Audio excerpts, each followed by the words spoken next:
ये बाजार हुजूम कौन? यजीदी जो ढोल ताशे बाजे बजाते निकले थे, हम फतह याब हो गए,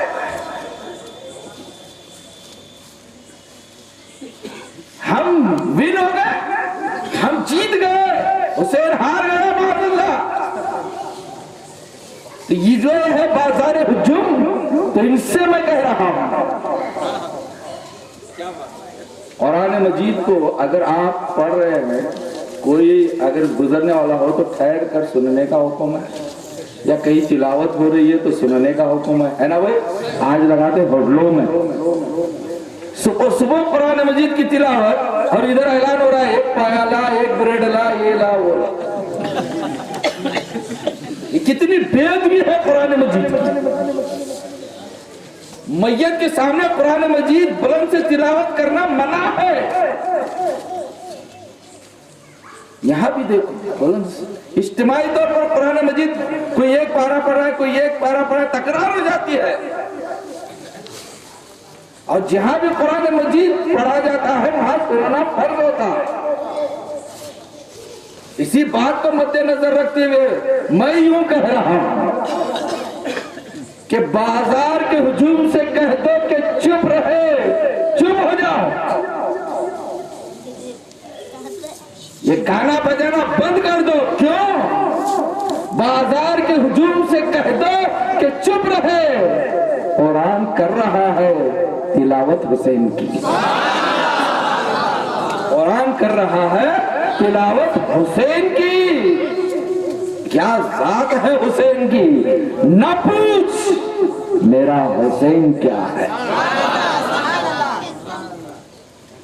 और एक बात अर्ज करो आप तमहीद के तौर पर, फिर गुफ्तगू हम आगे बढ़ाएंगे।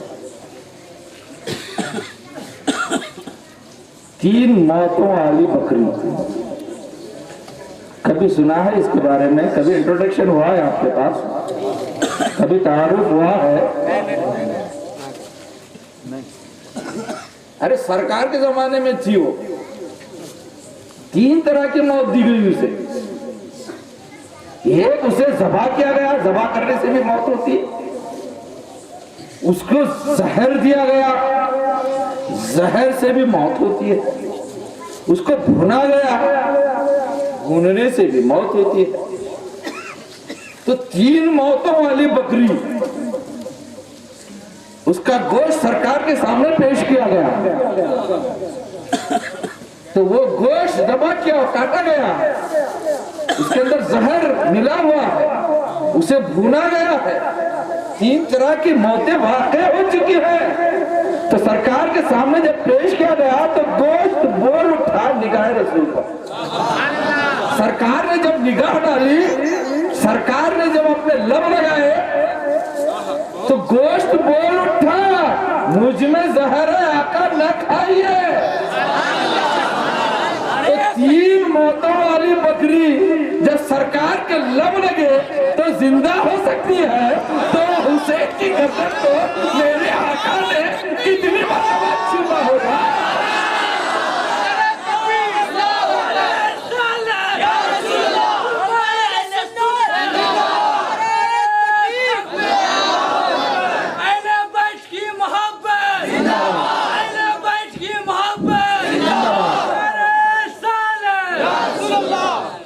आप हज़रात ने अहले बैत के ताल्लुक से नारा लगाया तो हदीस पाक याद आ गई। सुनिए और अपने ईमान को ताज़ा कीजिए। हज़रत अबू हुरैरा रज़ियल्लाहु ताला अन्हु इसकी रिवायत करते हैं। एक दिन मेरे आक़ाए दो जहां सल्लल्लाहु अलैहि वसल्लम ने सहाबा कराम से पूछा, ऐ मेरे सहाबियों, ये तो बताओ आसमान वाले कब तक सलामत रहेंगे? आसमान वाले कब तक सलामत रहेंगे? अब सहाबा ने कहा, अल्लाह आलम बिस्वाब ने कहा, अल्लाह जाने, अल्लाह का रसूल जाने, वल्लाहु व रसूलुहु आलम बिस्वाब कहना चाहिए। इस्लाह कर रहा हूं आज। सहाबे की सुन्नत है।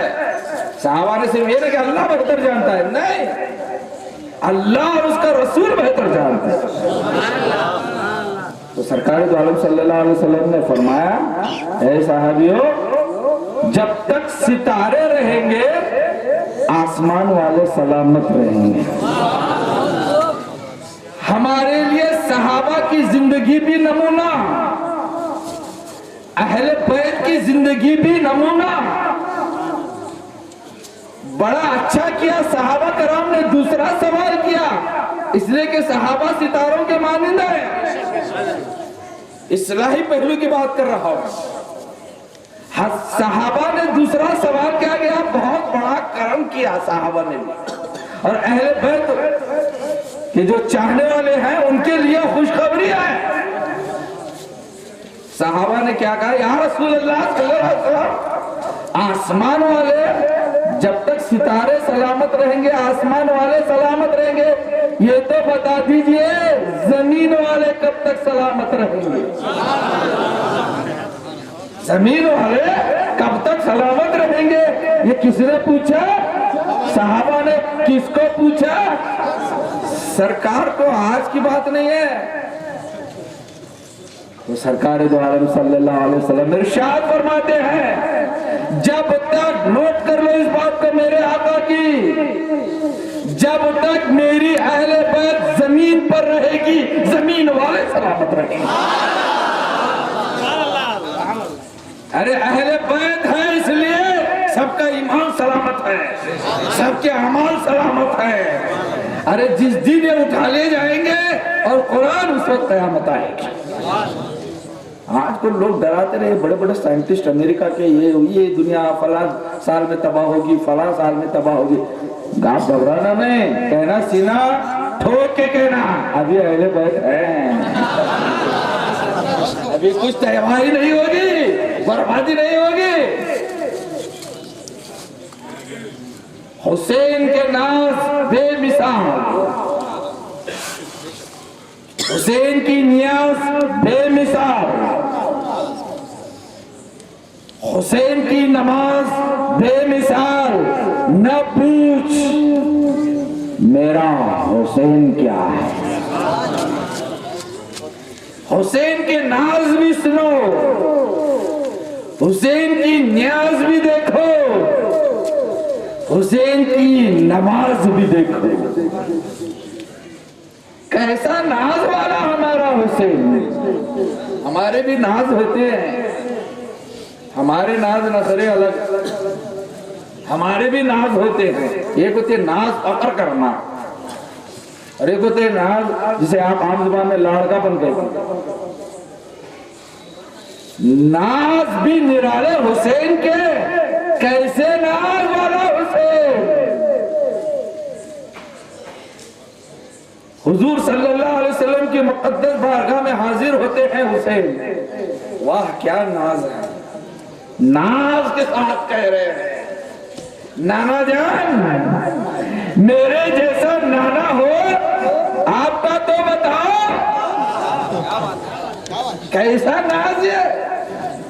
मेरी जैसी अम्मी है तो बताओ, आपकी अम्मी है क्या? मेरे जैसे अब्बा, आपके अब्बा है क्या? नाज देखो।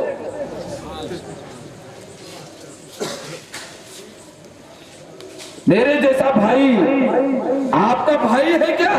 नाज वाला हुसैन अपने नाना के सामने कह रहा है, मगर सरकारे दो आलम सल्लल्लाहु अलैहि वसल्लम भी खामोश नहीं रहे। कहने लगे, हुसैन मेरे जैसा नवासा तेरा नवासा है तो बता।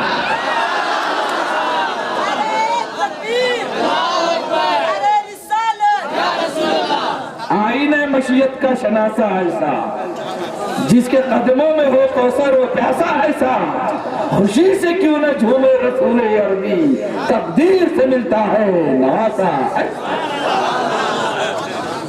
हुसैन के नाज भी निराले, हुसैन की नियाज भी निराली, हुसैन की नमाज भी निराली। नाज कैसे नाज हुसैन के?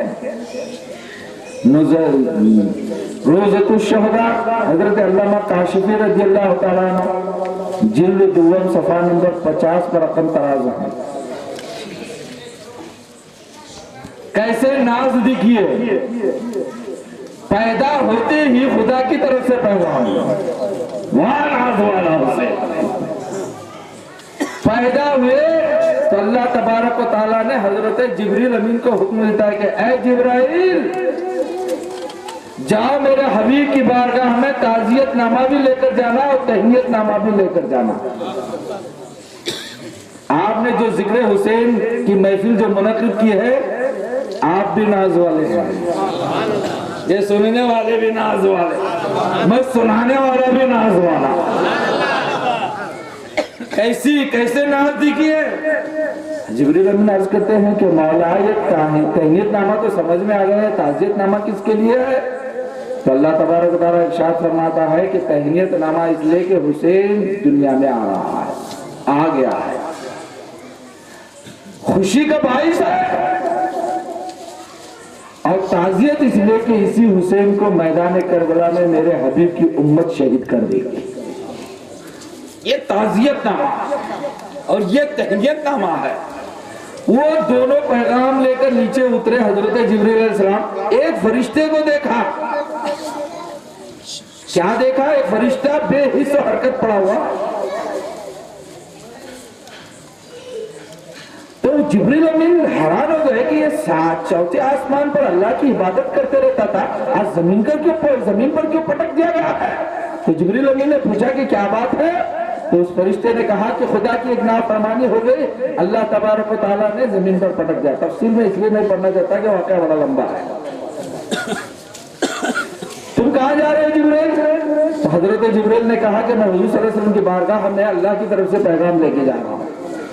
अच्छा, तो सरकार की बारगाह में जा रहे हो? हाँ, मुझे भी लेकर चलो, हो सकता है निगाह रसूल उठी तो मेरी मग़फ़िरत हो जाएगी, मेरी बख्शिश हो जाएगी।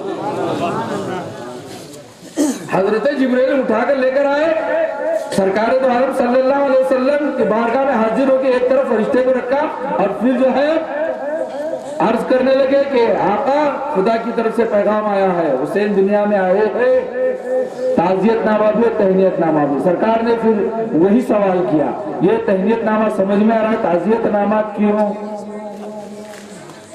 तो हजरत जिब्रील ने पूरी जब हकीकत बताई तो सरकार के आंखों में से आंसू आ गए। हजरत अली ने भी सुना तो आंसू आ गए। हजरत सैयद कायनात ने भी सुना तो उनकी भी आंखों से आंसू आ गए। फिर सरकार की नजर उस फरिश्ते पर पड़ी, ऐ जिब्रील ये कौन है? तो सरकार के बारगाह में जिब्रील अमीन ने सारी बातें जब बताई तो हजरत इमाम हुसैन गोद में खेल रहे हैं हुजूर सल्लल्लाहु अलैहि वसल्लम की। लाओ उस फरिश्ते को, और मेरा हुसैन नाज वाला हुसैन है मेरा, इसके जिस्म से इस फरिश्ते के जिस्म को मस कर दो। तो फरिश्ता हजरत जिब्रील अमीन आगे बढ़े और उस फरिश्ते का जिस्म जब इमाम हुसैन के पैर मुबारक को लगाया, मस किया, तो वो उस फरिश्ते के बाल पर सवार है और वो उड़ता हुआ आसमानों में चला गया। कैसा नाज वाला हुसैन! सरकार ने अपना जिस्म पाक नहीं, हुसैन का जिस्म लगा दिया। तो वो फरिश्ता उड़ता हुआ कहां चला गया? आसमानों में चला गया। और जैसे ही वो आसमान में चला गया, कुछ दिनों के बाद में जब मैदान करबला में हजरत इमाम हुसैन शहीद हो गए तो पूरे आसमानों में खलबली मची थी, जमीन भी थरथरा उठी थी, आसमान खून के आंसू रोया था। तो उस वक्त फरिश्ते इधर उधर हो रहे थे, शोर गुल सुन के वो फतरस उसका नाम था वो फरिश्ते का, वो बाहर आके पूछता है क्या हुआ? तो सारे फरिश्ते कहने लगे मैदान करबला में हुसैन शहीद कर दिए गए हैं। तो ये फरिश्ता खुदा के बारगाह में अर्ज करता है कि मौला क्या बात है, इसकी खबर मुझे दी नहीं गई, काश मुझे इसकी खबर होती। तो मौला तेरी कसम, मैदान करबला में जाके अली असगर को बचा लेता, इमाम कासिम को बचा लेता, और मोहम्मद को बचा लेता, अब्बास को बचा लेता और हजरत इमाम हुसैन को बचा लेता, इसलिए कि उनका एक एहसान मुझ पर है।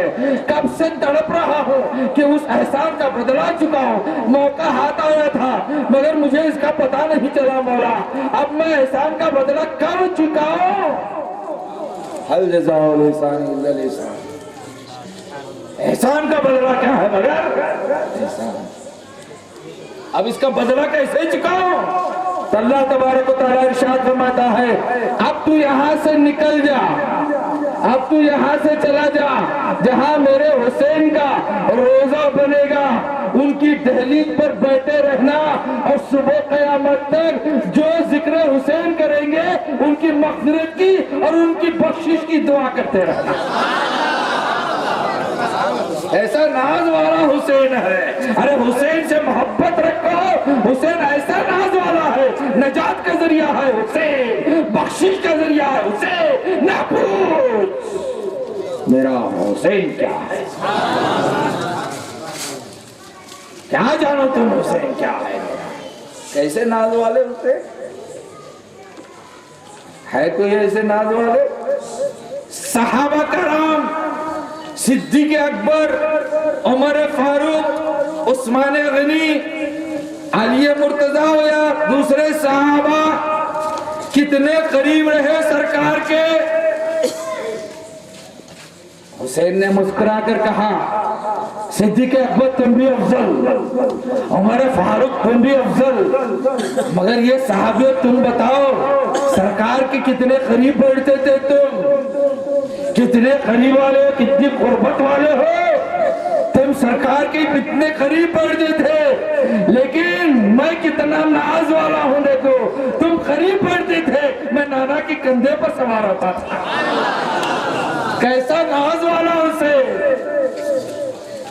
हुजूर सल्लल्लाहु अलैहि वसल्लम की कंधों पर बैठने वाला हुसैन, और पांव लगते थे सीने को। अरे कोई समझ नहीं सका इस फलसफे को।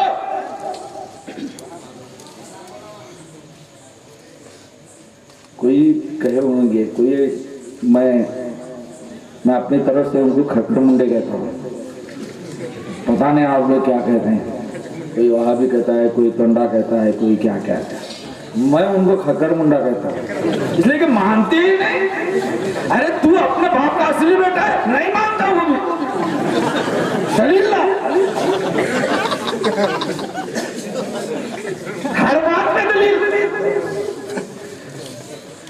अब इनको ये भी दलील देना। अब सोचे होंगे हर नाना तो अपने नवासे को कंधे पे लेके बैठता ही है, उसके कदम जो है सीने पर आते ही हैं। इसमें कोई नई बात क्या हुई, क्या फजीलत वाली बात हुई है? हर नाना अपने नवासे को कंधे पर लेकर बैठता ही है, मोहब्बत है ना।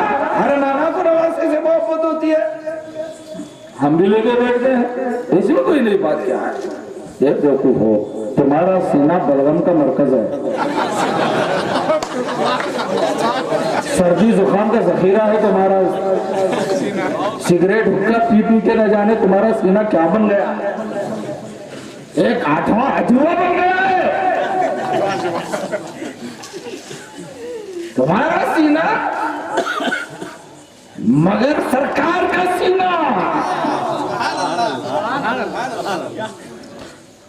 जिस पर कुरान उतरा है, जिसमें कुरान उतरा है, उस सीना अला क़ल्बि का बिइज़्निल्लाह।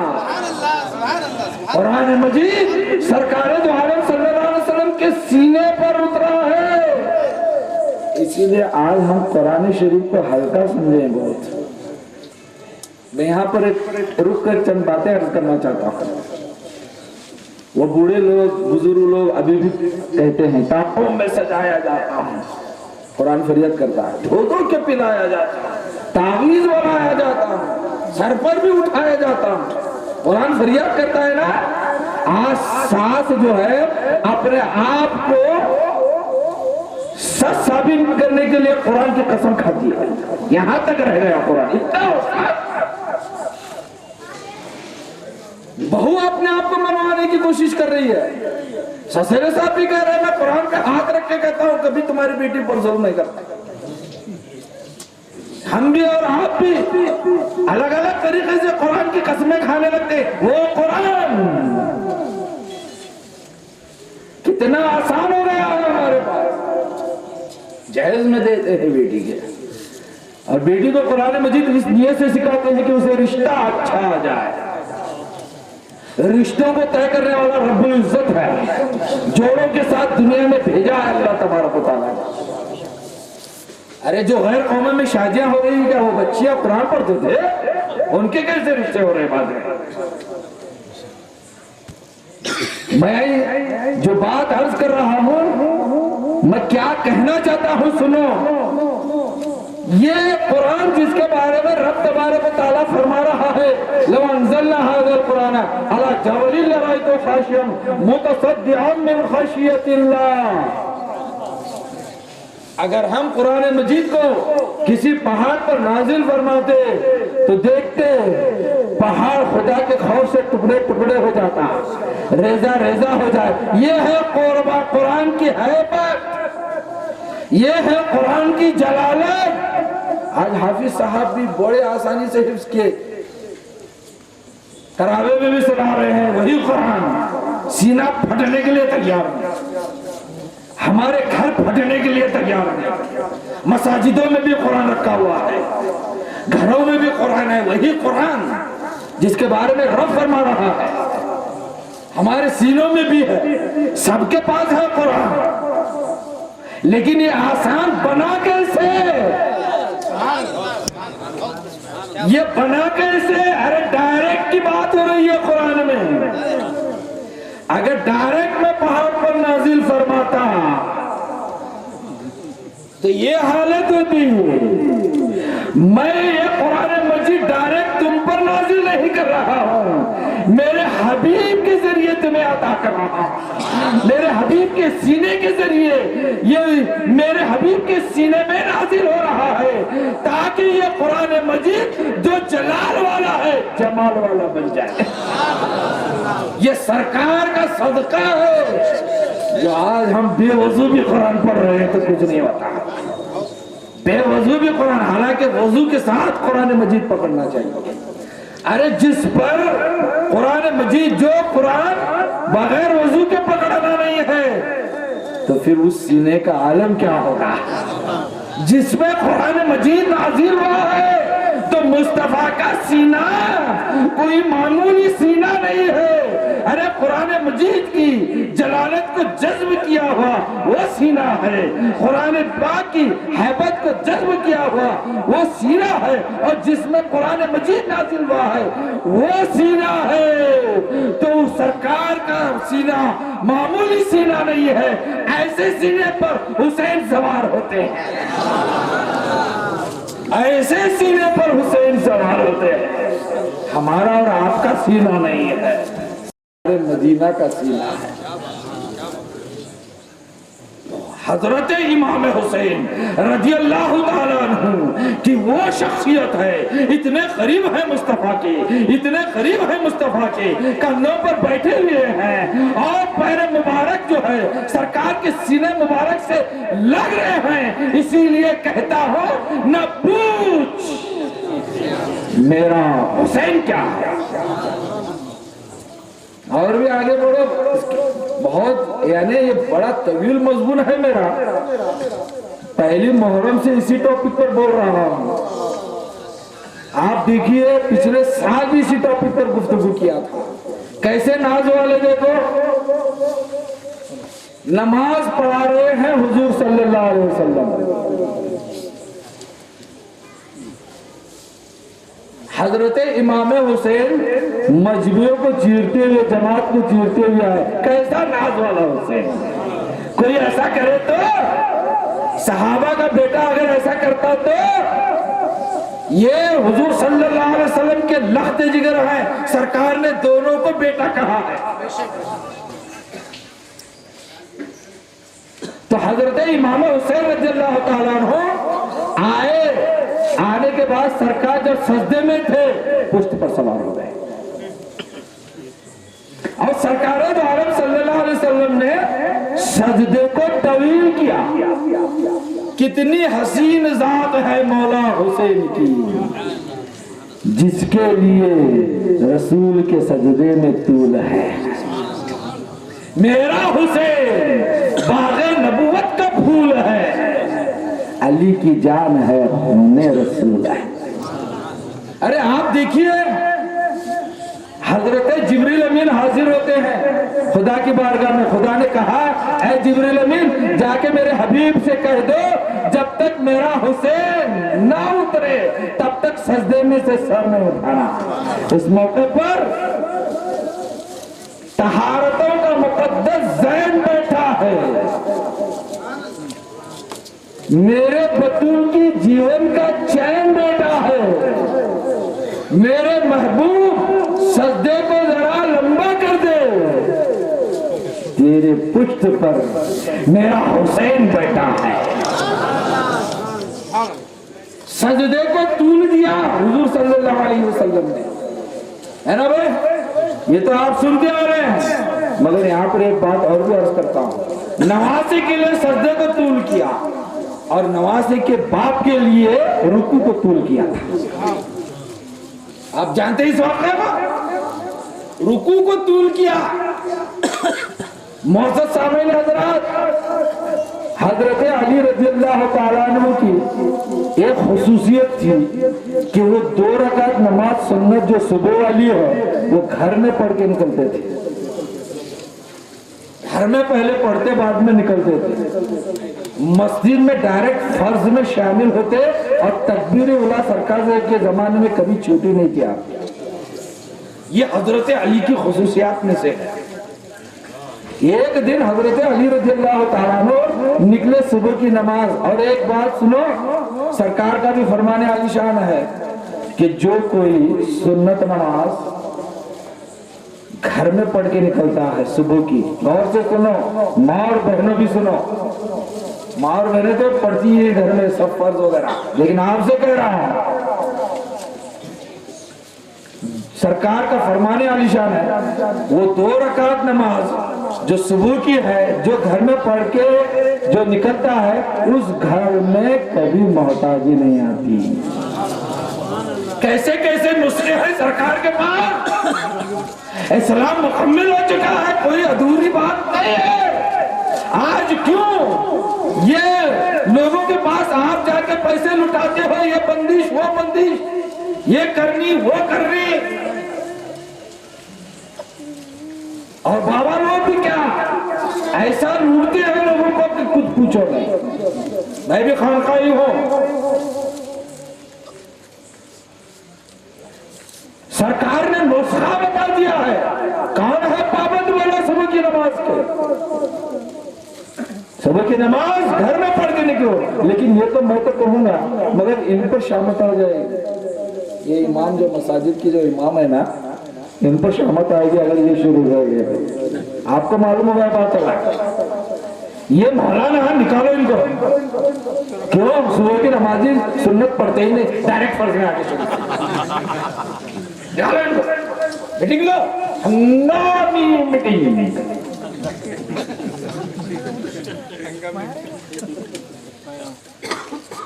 तो हजरत अली रज़ियल्लाहु ताला अन्हु जब निकले तो एक बुजुर्ग सहाबी, मैंने कहा ना हमारा मसलक अदब वाला है, हमारा मसलक मोहब्बत वाला।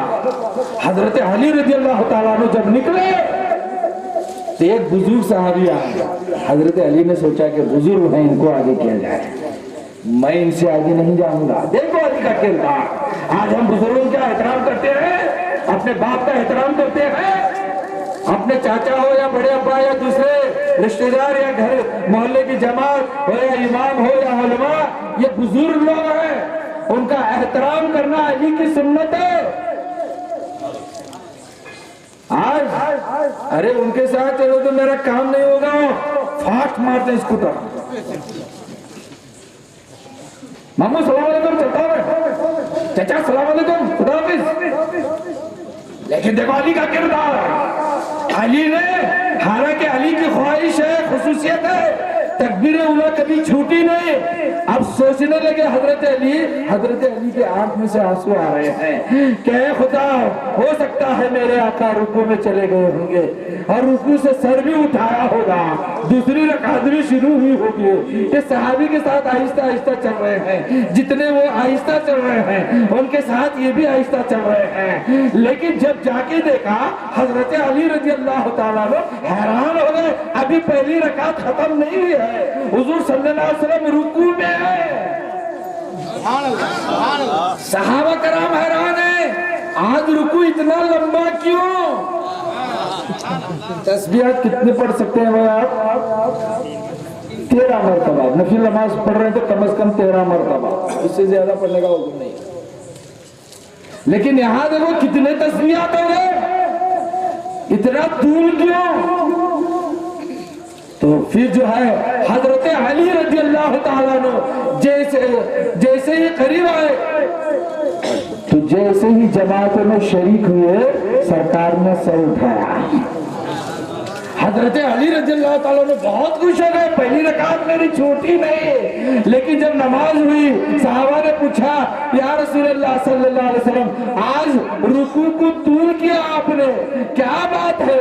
तो सरकार ने फरमाया, जिब्रील अमीन ने मुझे आके खबर दी थी कि जब तक अली जमात में शरीक नहीं होगा तब तक रुकू से सर नहीं उठाना। बाबा के लिए, अब्बा के लिए रुकू को तवील किया, नमाज़े के लिए सजदे को तवील कर रहे हैं। अरे क्या खानदान वालों की बात है ये। हजरत इमाम हुसैन जैसे ही उतरे, नमाज पूरी हो गई, दौड़ते अपनी माँ के पास है, अम्मी जान आज नाना में मेरे में एक वादा होगा, एक मुआहदा होगा। तो बीवी फातिमा ने पूछा क्या हुआ? मैं नाना के पुष्ट पे बैठा था नमाज ख्याल में। बेटा ये तूने क्या किया? नहीं अम्मी, राज की बात है, नाना और मुझ में एक मुआहदा हुआ है। क्या? मेरी मोहब्बत में मेरे नाना ने 72 मरतबा तस्बीह पढ़ी। मेरी मोहब्बत में 72 मरतबा तस्बीह पढ़ी। मैंने भी कान में कह के आ गया, नाना जान मेरी मोहब्बत में आपने 72 मरतबा तस्बीह पढ़ी है, तो कल मैदान करबला में आपकी मोहब्बत में 72 टन कटाऊंगा। कैसा नाज वाला हुसैन, हुसैन नाज वाला है। न पूछ मेरा हुसैन क्या है, जिसके लिए सजदे में तूल है वो हुसैन, नाज वाला हुसैन। अब मैं